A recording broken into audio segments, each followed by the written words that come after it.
Welcome to Ask and Learn. In this problem, we have a bar that's supported on one end by a square. It's supported along a square rod with a collar with a square hole in it, such that basically that collar will not allow it to rotate about the square rod, but the collar is free to move up and down that rod.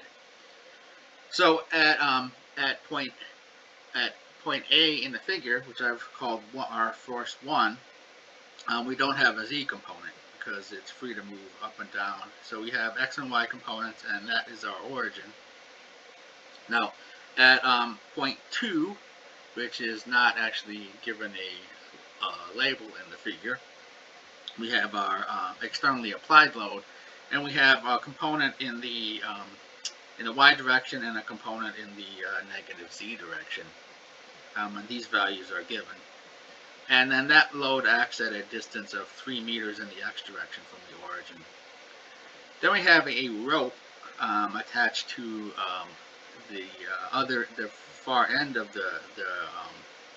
the rod, and it has a magnitude tension of F3, and it's in the direction from point 3 to point 4. And that would be actually B to C, using the labels in the book. So it acts at point 3, which is 3 meters from in the x direction from the origin and 2 meters below it. And then we have point 4 here, where the other end of the rope is attached, and it is just 1.5 meters in the y direction from the origin.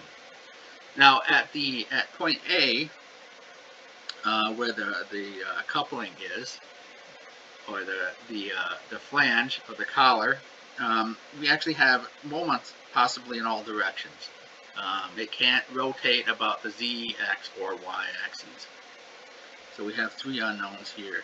And so in the end, we have 1, 2, 3, 4, 5, 6 unknowns. And fortunately, we can get 6 equations from our force and moment balances to determine what those unknowns are.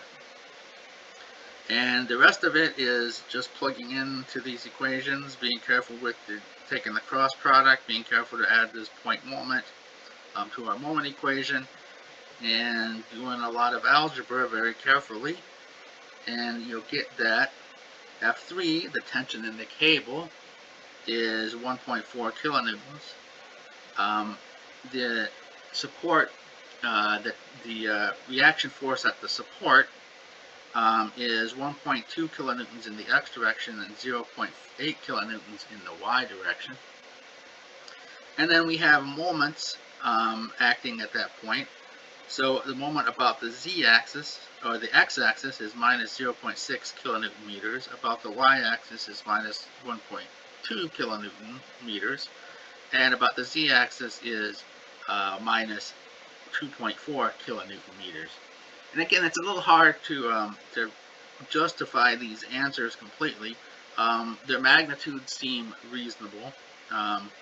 The tension in this cable seems kind of high, but not unreasonably high. It's hard to tell. And then let's see here. Again, it's hard to tell how much of these loads are being carried by the moments and by the cable. So it's really hard to get a feel for an intuition for how the magnitude of that.